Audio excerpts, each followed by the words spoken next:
Israel और Hamas युद्ध की आग धीरे धीरे बढ़ती जा रही है। गाजा के रण में हमास को साथ देने के लिए लेबनान का संगठन हिजबुल्लाह भी अब पूरी ताकत के साथ मैदान में उतर आया है।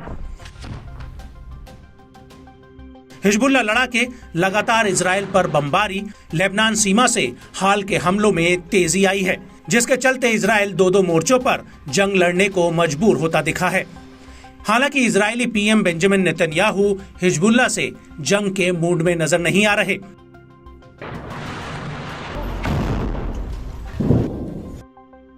इन सब के बीच न्यूज एजेंसी अल मयादीन ने इजरायली अखबार के हवाले से बड़ा दावा किया है।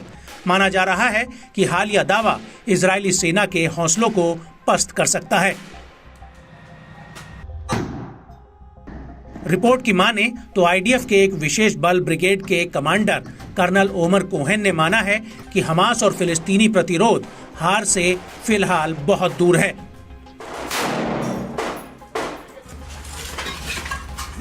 दावा किया जा रहा है कि खान यूनिस के हमाद के पड़ोस में लड़ रहे इजरायली सैन्य बलों ने उस क्षमता का टकराव देखा है जो उन्होंने गाजा पट्टी में कहीं और नहीं देखा था।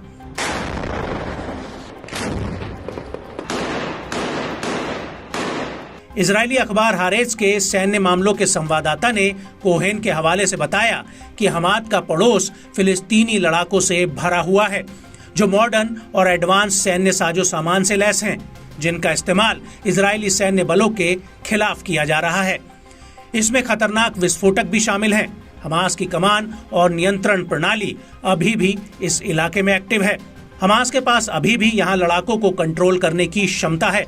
ये हाल के दिनों में लड़ाई में साफ जाहिर हुआ है।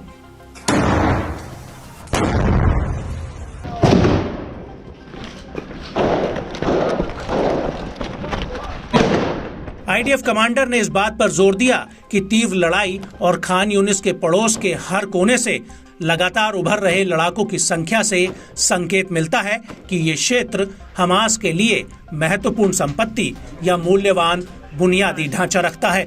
अखबार ने एक सैन्य अधिकारी के हवाले से ये भी कहा कि सिर्फ जब आप हमाद के पड़ोस में प्रवेश करते हैं तो आप वास्तव में समझते हैं कि ये सींग का घोंसला है।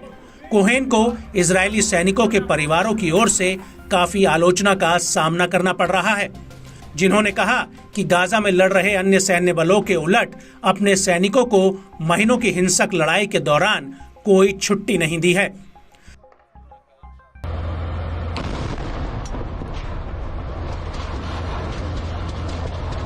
अल मयादीन के संवाददाता की माने तो गाजा में कई इजरायली सेनाएं दक्षिण में खान यूनिस के, उत्तर पश्चिम में हमाद शहर से वापस चली गईं। फिलिस्तीनी अल मुजाहिदीन की मिलिट्री विंग अल मुजाहिदीन ब्रिगेड ने बड़ा दावा किया है। इसके तहत चरमपंथी संगठन के लड़ाकों ने गाजा के उत्तर में उत्तरी बेत लाहिया क्षेत्र में एक इजरायली ईवोमैक्स 40 ड्रोन को मार गिराया है। इस बीच फिलिस्तीन में हमास की सैन्य शाखा अल-कुद्स ब्रिगेड ने स्ट्रीट 10 के साथ साथ गाजा शहर के दक्षिणी हिस्से में अन्य स्थानों पर इजरायली सैन्य वाहनों पर हमलों का फुटेज भी जारी किया है। जाहिर है आने वाले दिन इजरायली सेना के लिए काफी भारी रहने की आशंका है, जहां हमास को हिजबुल्लाह समेत बाकी लड़ाकों का बखूबी साथ मिल रहा है।